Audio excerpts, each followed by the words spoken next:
This week in Superheroics, we may just have found a Spider-Man, or 6. I'm Phil Boothman, and with great video comes great superhero news. Greetings superhumans and welcome to the Trinity, the show where I talk about my 3 favourite superhero news stories from the past week and then pour buckets of scorn over them because I make bad life choices. First up this week, could a whole bunch of new characters be headed to Marvel's Netflix shows? Heroic Hollywood's Humberto Gonzalez seems to think so, and he tends to be pretty reliable about this sort of thing.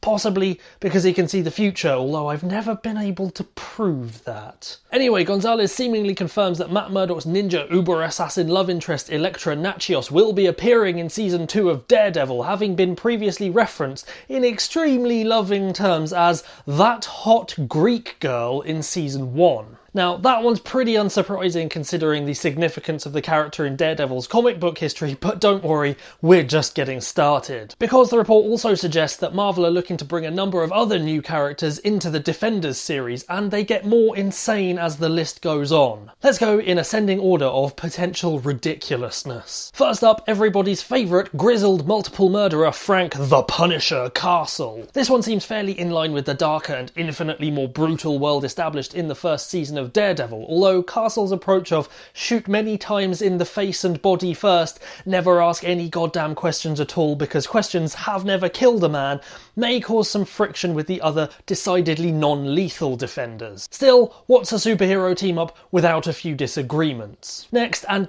stay with me on this one, the funkiest katana-wielding half-vampire in all the land, the Daywalker himself, Blade. While there were suggestions towards more supernatural elements at certain points in Daredevil, integrating full-on vampires into the more realistic world of the Defenders might be a little on the tricky side. But then again, some motherfucker's always trying to ice skate uphill. That was just a friendly reminder that that was an actual line in a Hollywood movie. I think it's always good to remember that. Finally, and this one is entirely bonkers, so feel free to dismiss it completely, Gonzalez suggests that Marvel executives are looking for a way to bring in everyone's favourite former stuntman and demon biker spirit of vengeance, Johnny Blaze the Ghost Rider. Yeah.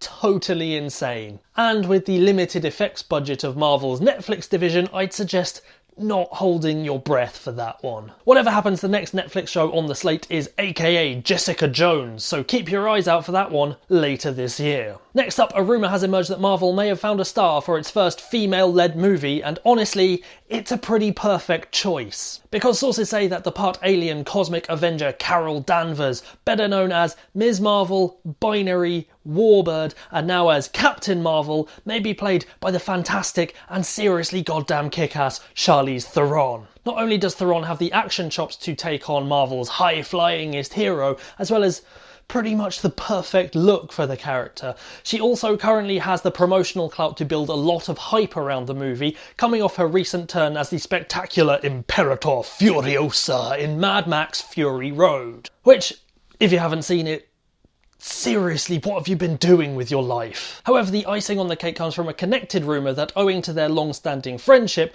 Theron's involvement may bring in another awesome big-hitting Hollywood lady to direct the film. And that lady would be none other than the gloriously talented Angelina Jolie. Seriously, Marvel, just shut up and take all of my money! So while it may have been a nerdy dream for a long time to get Katie Starbuck Sackhoff in the role of Captain Marvel, you've got to admit that a team-up with this level of star power and general kick-assery would be a pretty great outcome for everyone involved. Plus, we might get a truly female-centric superhero movie, and that is something we desperately need right now. Diversity for the win! Although, on that note, finally, the search for the brand new Marvel Cinematic Universe dwelling Spider-Man has been whittled down to just 6 possible candidates. On the list we have Asa Butterfield, Tom Holland, Judah Lewis, Matthew Lintz, Charlie Plummer and Charlie Rowe, all of whom fit the younger version of the character Marvel and Sony are reportedly going for this time around. Also, the more eagle-eyed among you may have spotted this.